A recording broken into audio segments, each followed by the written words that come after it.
There are times when we might feel that we're alone as a people. There are times when we might struggle to find support beyond our number as members of the Jewish faith. It's out of that context that I'm particularly honored and humbled to introduce to you an exceptional individual bound for great things with a friendship for the State of Israel affixed within her heart, and it's a big heart. And with that, I turn it over to Ms. Lyla Latif, an alumnus of the Israel Law and Policy Tour 2018. Thank you.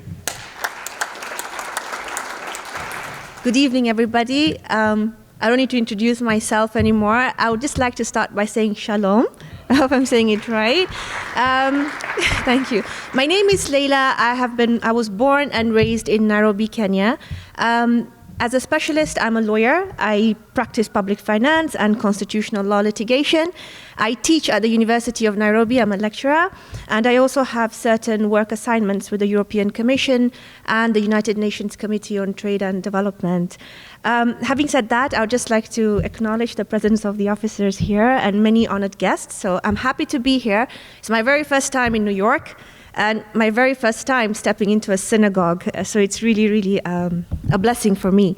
Now, I arrived here last evening, and I tried to look for a quote that would summarize and articulate my experience in Israel last year. I wasn't able to find one. Neither did Shakespeare help. So I just felt like the best way I can explain about my experience in Israel was to just talk about it.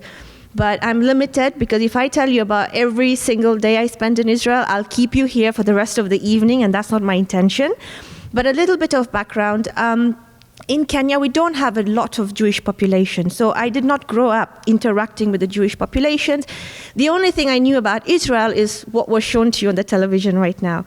That's the entire rhetoric that formed my understanding about what the Israeli state was about and what Jewish people were like. So I had a friend of mine who visited Israel, I think 2 years ago, and he had put up some pictures on Facebook, which really got me excited. And I wondered that if he could go to Israel, why can't I? And he's also a Kenyan. We were colleagues in the university together. So I got in touch with him, and he offered me the contacts of Benjamin and the OSS, and I got talking with them. And the next thing I know, I was on a flight going to Israel. I was pretty nervous. Actually, to be honest, I was a bit scared and anxious because I didn't know what the reception in Israel would be for a Muslim coming there. I've never been there. I was worried, should I wear my headscarf as I go there, or should I not put on my headscarf? My parents were worried about my safety and my security. They're like, there are bombs going over there, there are terrorists there, and if you go there, something happens, must you really go? And I know I was given a guarantee by the OSS that we would be safe, we would be secure. So I went with the full confidence of, I have all this information from the media. I have this imam sometimes in the masjid when they're talking about, on the Friday sermon about how bad the state of Israel is, trying to push back the Palestinians, and they don't want the Palestinians in the country anymore. So with all that at the back of my head, I stepped into Israel, not knowing what was waiting for me. And I just wanted to find out for myself what it truly is. What is the socio-economic reality? What are the people like? And I can tell you, in Swahili, we have a saying that says, when you look at an image, like the ones that you've seen right now on the television, it doesn't let you think. It goes directly into your heart, and it influences your emotions and your thought. So that's how it was for me, until I stepped there and I met the people, and I just had an entirely transformed thinking about everything. I think the way the OSS packaged the entire tour is quite seminal, because it's not just a tour about going to the country, seeing the sightseeing, right? Visiting Jerusalem, walking about the cities, but it's getting to meet with strategic people who influence the governance, the policy, and the law of the country. Getting to the political institutions and getting to hear about all different opinions that the Israeli politicians hold, no holds barred. They'll tell you as it is. Right? There's no sugarcoating there. So you get to hear the different opinions that are there. You go to the judiciary and you get to hear how the judiciary runs its entire judicial structure.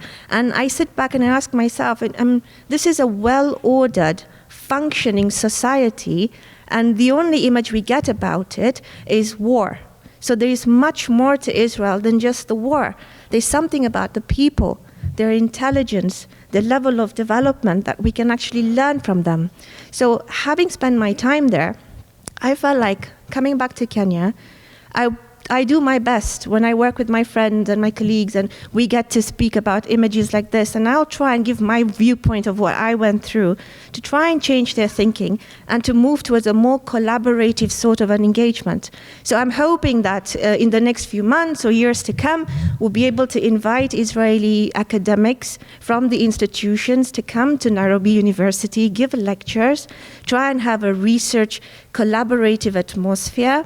In the next 4 to 5 years, I'm going to be appointed to become the High Court judge, and I'm hoping that we would be able to get some of the Supreme Court judges from Israel, the High Court judges, to be able to come to Kenya, and together we'll be able to train, the future generation moving towards sustainable development and just learn from one another. So that's my hope for, a future partnership, a strong collaboration, and just a world that's, based more on sustainable development and inclusivity, rather than just thinking about the political problems that we have. With that, I'd really like to thank OSS for the opportunity. You've done a fantastic job. Very proud to collaborate and associate with you, Rosita, and Benjamin, Alan as well, and all of you who support the OSS. And with that, I know I have to stop because it says time's up. Thank you.